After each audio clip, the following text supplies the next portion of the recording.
Good morning, and welcome to the Esthering podcast. I'm your host, Adrianne B. Jackson, ABJ, the Esthering Queen.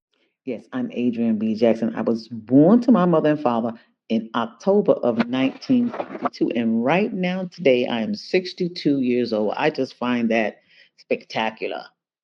I just find that spectacular. I like when things go together. Okay, born in 1962, 62 years old. I'm sure that happens for everybody. But for me right now, it's my time. Okay, it's my time. It sounds like a lot. That 62 sounds like a lot, and it feels so good. I feel like I'm so full of life. I'm so full of life, and that I'm here. I'm here to share. I'm here to be grateful, and I am grateful every day that I am above ground. And I intend on spending the rest of my life sharing and loving and caring and showing my gratefulness by being and learning how to be a better human being each and every day. So if you're still here, go on and like and subscribe. Show me some love, okay? Because I don't want you to miss out. We learn more about me, more about the Esthering podcast, what we're doing, and it's just going to be a wonderful adventure. Trust me, what I have in store is a wonderful adventure for you and I. Okay, as I live it all out. So the Esthering podcast was created. The name of the Esthering podcast was created because I love my grandmother, whose name was Esther. I love all that the lady was. My grandmother was cool, peaceful, calm. I did say cool, calm, and collective. Like that verse, that right there, that cool, calm, collective. That was my grandmother. Peaceful, humble, gentle, strong, powerful, creative. She was everything. Okay. If you needed something, you call my grandmother, and she definitely was gonna make it happen for you, whether she had to call somebody or help you come get it done. She was an Eastern Star.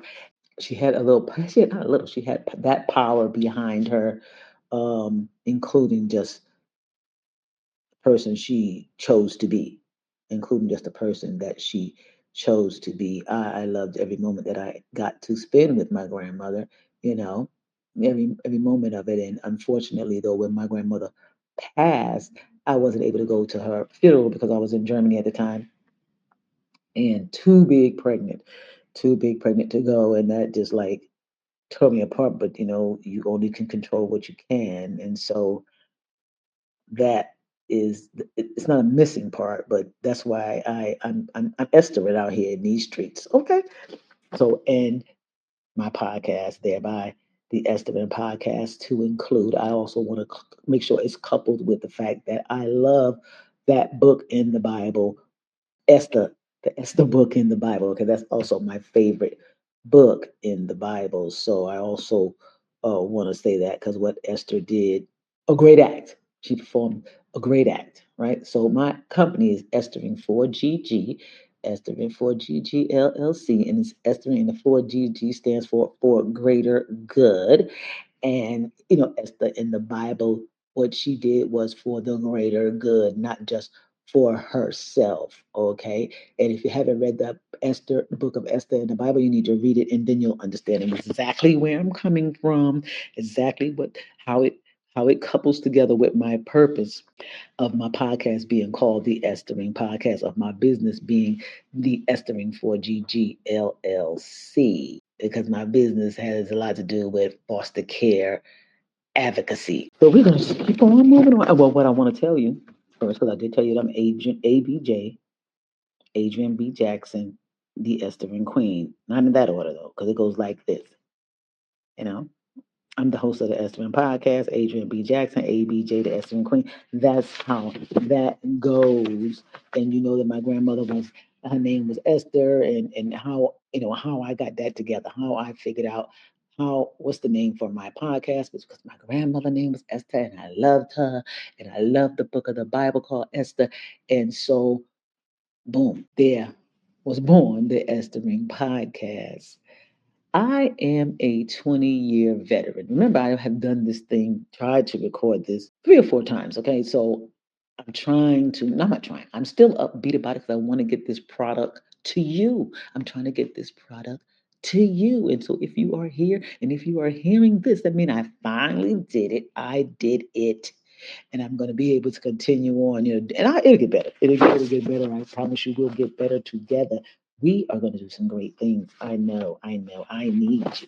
I need it to be a we. We are going to do some great things. So yeah, I did 20 years in the United States Army. 20 years in the United States Army. Okay, I joined in 1982. So, ooh, but you guys who 1982 seems like a long time ago, right? Because I'm 62 years old. And so I'm sure, I don't know who my listener is, but I hope it's you who's 62 or maybe even 70. I'm going to get to you. I'm going to reach out. Okay. And then even those, I don't know if I could talk to well, I can talk to you. I don't know if you're gonna listen if you're 20 something years old, but I do know if you're 30 something, maybe we can connect. Maybe we can connect. I connect with a lot of 30 somethings out there. I connect with a lot of them. Okay. I'm sure they see me as auntie or whatever. But I definitely can be their mother because my daughter is 40-ish. Okay. I'm not trying to tell you business, but that's what she is. She's 40-ish. Okay. I was 22 when I had my daughter. I'm 62 years old. What my daughter is? You tell me. You tell me. So yeah, I joined the army in 1982, retired in 2002 out of Fort Drum, New York, at the age of 39. At 39 years old. I was gonna try to make it sound sweet. It's like the juicy proper. Okay, but we're just gonna say at the age of 39 years old. But yeah, I was a lean, mean fighting machine when I retired. I like to say that because I was. Okay. And it was seemed easy, but the army, they made you get up and do what you had to do every morning. Like when they say that you have done more by 9 o'clock than most people gonna do all day, they mean that. They mean that. So I was in good shape, fit for sure. Okay, and so retired in 2002, 1 October 2002. And I like that October, I kind of like pushed it out, made sure it was in October because, I was born in October. So those are the things that you're going to find when you get to know more and more about me that I do think everything I do is kind of wrapped around something that has to do with the people I love dearly in my life or myself. We're gonna wrap it around that. So that's just what I do. That's just what I do. That's how the Esther Queen gets down. That's how the Esther Queen gets down. Okay, so when I retired in 2002 from the United States Army, it was fabulous. Like, what an accomplishment. You just don't know how what that meant to me because though I am a person who likes to, and then you have no choice when you're in the army, you're gonna accomplish everything you set out to do, everything they give you. The task will be completed. Okay. The task will be completed with or without you. Better that it be with.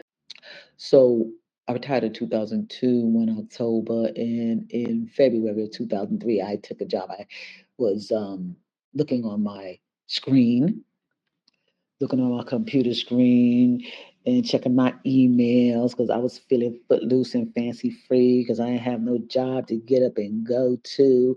And I was young and fit. I was 39, okay? So I really wasn't that young. And I did have a daughter who I just sent off to college.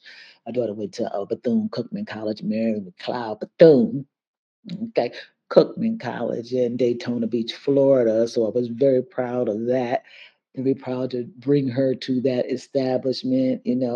Felt like, yeah, that's what it felt like. And it was all good. We all felt it, me, my mother, and my daughter. Okay, as we brought her out there, we felt like, yeah, we are doing the right thing. We are on the right track. And so when I got this job offer, came across my screen as I was checking my emails, I was like, who's these people here? Because I wasn't for the Latida. I had just retired, and what you talking about? You want me? I thought I was a. I looked at myself, and others would tell you as well. Others out there. If you're out there, let the people know. People, let the people know. Expert logistician. Okay, expert logistician. We're not just talking about this job, that job. We're talking about logistician. Okay. All right. Yeah. We're not just talking about a little bit here and a little bit there. We're talking about logistician in the environment. What environment you got anywhere. We're gonna do it to that level. Okay.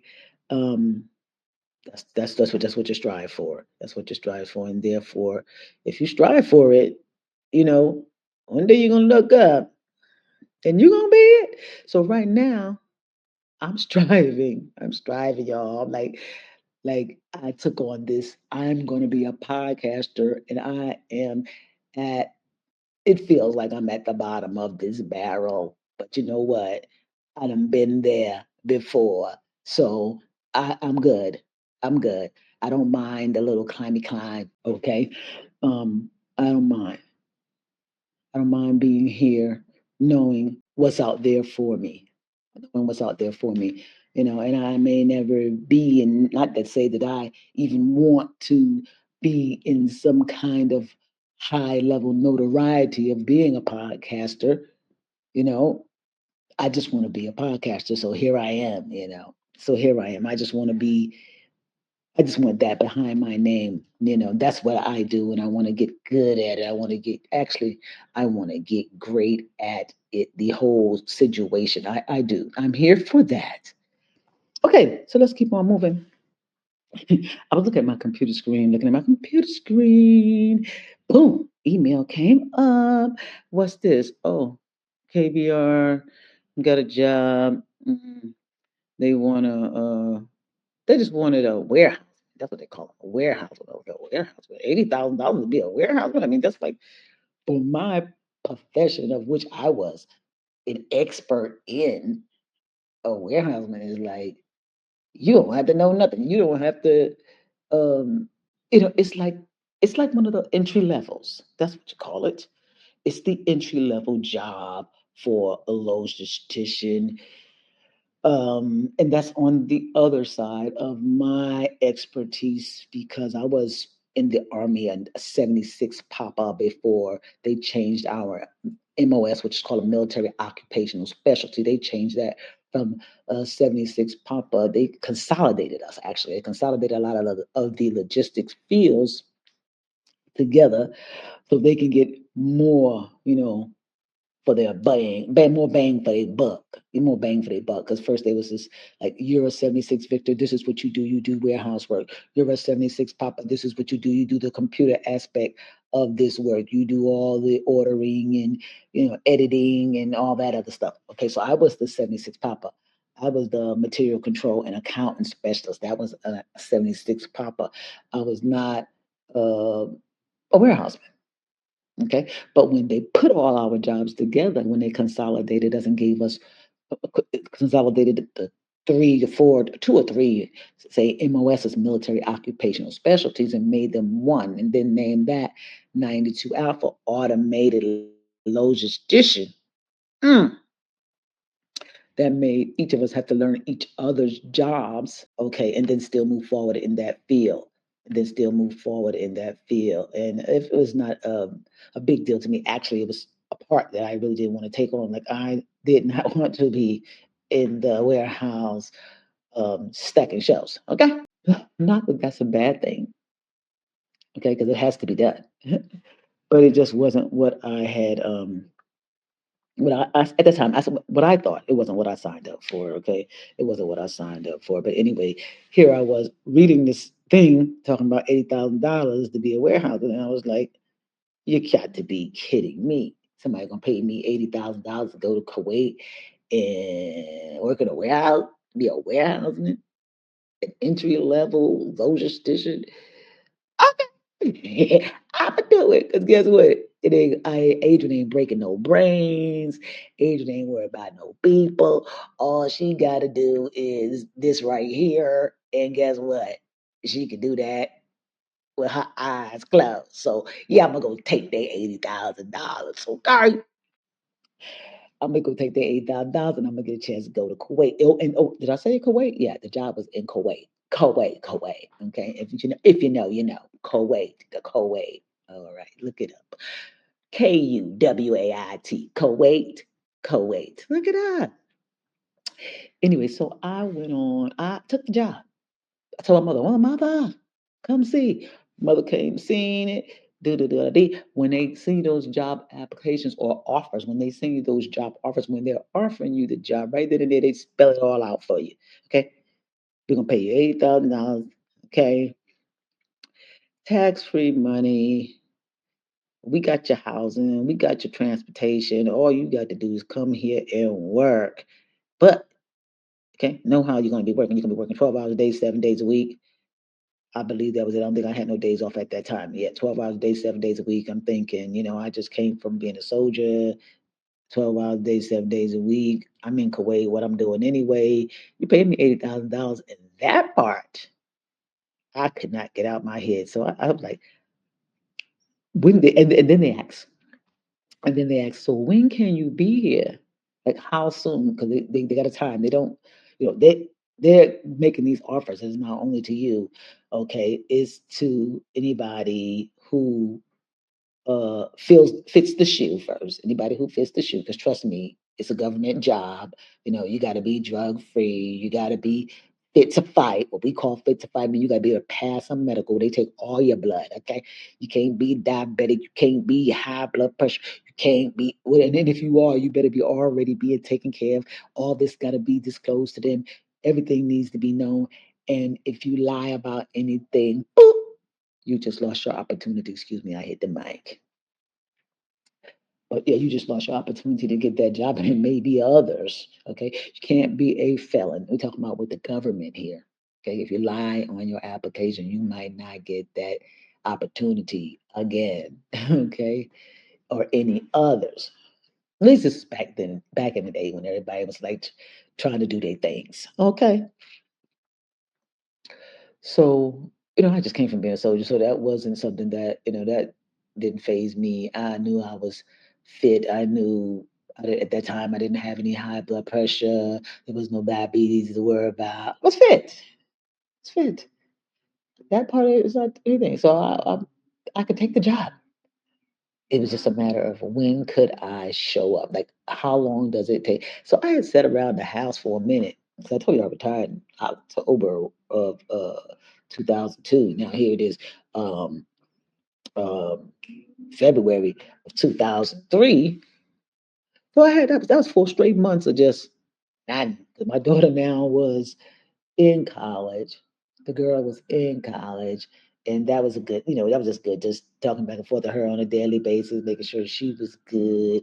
Everybody wasn't doing so much of the FaceTime, then that was not a thing. But you called, so we call.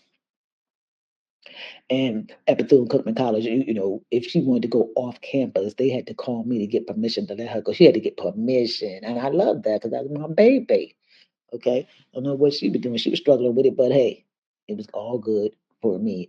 And especially now that I was going to take this job and go overseas, I needed my mother to have that kind of, you know, handle on the situation. Well, she always called me anyway, but I want, she had the authority to say yes or no if my daughter how about she wanted to go off campus. All right. So anywho, I took the job, people. I took the job. So we're taking that job, going to Kuwait, going to make my $80,000 tax free, 2003. This was going to be life changing for me, my mother, and my daughter. And I needed that. I needed that $80,000. My daughter was going to Bethune Cookman College, and that college was very expensive. So anyway, I always say, well, whatever we do, whatever college she chose, I was going to work to make sure she can go to that college. What else we got to do? I had retirement check, and now I was going to work to make sure she could get through. I could pay for that school that she was going to. Make sure I could pay for that school. So, with taking this $80,000 job, it was going to be a piece of cake. It was going to be like, ooh, worry free. a blessing. Of course, that's what I took it, and I took the job. I told the people I could be there in 10 days, and it was like, "You got the job." Oh, told my mother, "Look, I got to go. Pack my stuff up. Let's go shopping. Get my little 2 weeks clothes. That's all you need. They told you just need jeans and this, that, and the other. They told you what you need, boots. Okay, let's get with it." It became every day, 10 days. That's all I had. So every day became such an exciting day, and then I was off, and I went to Houston, and that's where we in processed. That's where we in process. Okay, in process for this government job, which mean now that was when I had to go through all the medical, all the classes. That's when they made sure that you know what you're going into.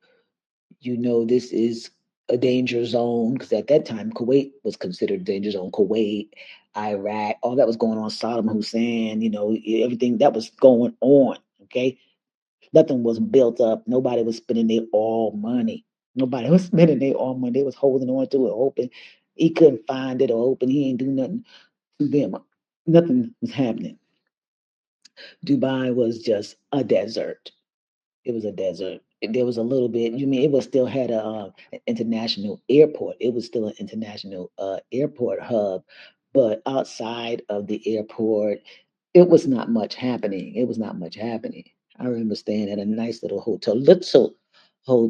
I think called City Center, something like that, something like that. And that was the big deal then. Okay, not what you see, not the metropolis you see out there now. It's fabulous now, and I've been there a gazillion times, but that's not what we're talking about. Not just yet. We just trying to get me to Kuwait. We just trying to get me to Kuwait and through that process. I think we're gonna stop right there with that process. We're gonna stop right there because all I want you to know is that I did 20 more years in the United States government working as a civilian, supporting the United States Army. So that was 20 years in the Army and then 20 years in the United States, working for the United States government as a civilian, uh, Department of Defense contractor. Okay. And that rolled me into a whole different life because when I got to that Kuwait, not even when I got to Kuwait, before I got to Kuwait, when I was in that in processing station, and I started meeting people who were actually going to the same place that I was going to, had different positions because I had just took that warehouse position. Remember, I seen $80,000 a warehouse, and I didn't care. I seen that I'm gone. Take me. Where do I sign? And but there were other people who took positions like a foreman and stuff. So I was like, oh, he's the foreman. Okay, and then the other people like they're the supervisor. So now stuff started getting real, real. Stuff started getting real, real. And then what also hit me, ding, ding, ding. They getting more money than me. They're getting more money than me. And I was like, okay, you know, that's cool, cool beans. Because, I'm not mad at you. I accepted what I accepted because it's a contract world. I accepted a warehouseman job. So I felt like, okay, that's cool. And you accepted a foreman job. So you should be able to tell me what to do and how to do it and know how to manage this spot we go into, this place that we go into, this warehouse environment. And same thing with the supervisors. And what I found was that they were not as knowledgeable. They actually didn't have a real good clue. Okay. They actually didn't have a real good clue. So there was a couple people who had already been in the contracting world, and then there was some newbies there like me, but they were offered males, of course. They were offered higher positions, or maybe they just sought after higher positions. However, it came to be, it was what it was. And when I got there and I saw that now we're in action. Now it's showtime at the Apollo. And I seen that, oh my goodness, they don't know how to what should be getting done, how to process this paperwork, how this should be. They were not ex-military like me, or not to that extent. They didn't work under the same kind of I don't want to say pressures, but stringent sectors that I did. Because I coming out of Fort Drum, um, they don't really play a whole lot of games with you there. You pretty much need to know what you're doing, know what you're talking about, and do it well. Okay, that's the requirement. That's the requirement. So you rise to the occasion most times. Yeah, you rise to the occasion most times. I enjoyed it. I always was one who loved learning, and definitely, especially if it was my job, I wanted to be good at it. You want to be good at something that's your job. So you want to do it well because you are in the military and you will know who you're supporting. So I get there. They're not as knowledgeable in the field as I am in a lot of things, but they are the boss, and I guess they're hoping that they got employees. That's what a lot of bosses do. They hope that they get employees that know what they're doing because they not as knowledgeable, or they feel like, okay, I got the education, but I did too. That's the whole thing. I had the education too. They feel like I got the education, so I need these workers to know maybe they have done, what they have signed up to do. They got that down pat. Honey, it was not ugly, but it was definitely eye-opening. And so after a year of doing my job, I was getting, it was more than less than a year, like maybe within the 6 months, I was getting promoted. I was getting promoted from whatever that warehouseman job is. Before you knew it, I was foreman. Let's just say that, and given so much responsibility. I was like, "Oh my god, that's oh my goodness," but we could handle it, and it was once everybody started doing what everybody needed to be doing, and they was taking all the advice, and we were doing so well. We were doing so well. We was doing so well because I was basically on the standard Army retail supply system. I don't even want to go into it. So standard Army retail supply system, that was the operation that I had to be an expert in, and absolutely was. So it was all smooth and dandy. So all I had to do was, make sure I was taking care of my part and everybody else taking care of their part. And our operation just went on to set up and establish all the warehouses in Kuwait. And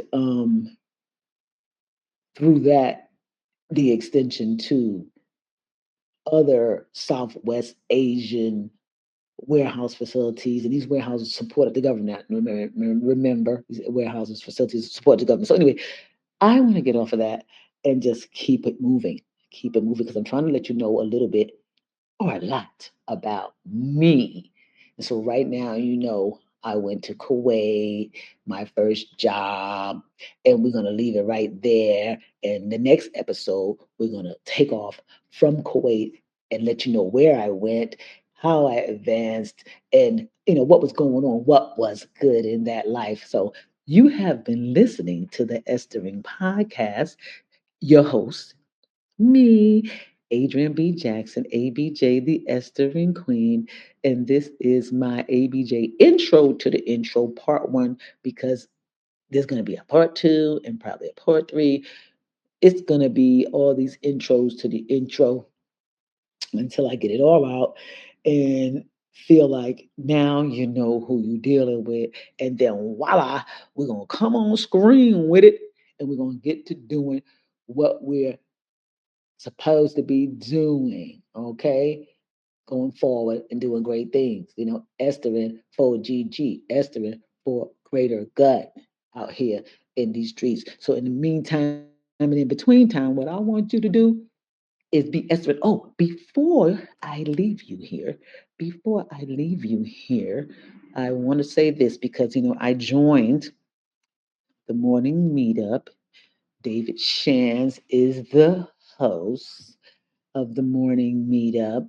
And with being with the morning meetup, first thing they're going to ask you is, what's your XYZ statement? They want you to know what you got to know your XYZ statement because you got to be able to tell people what it is you do and how you do it. What it is you do and how you do it.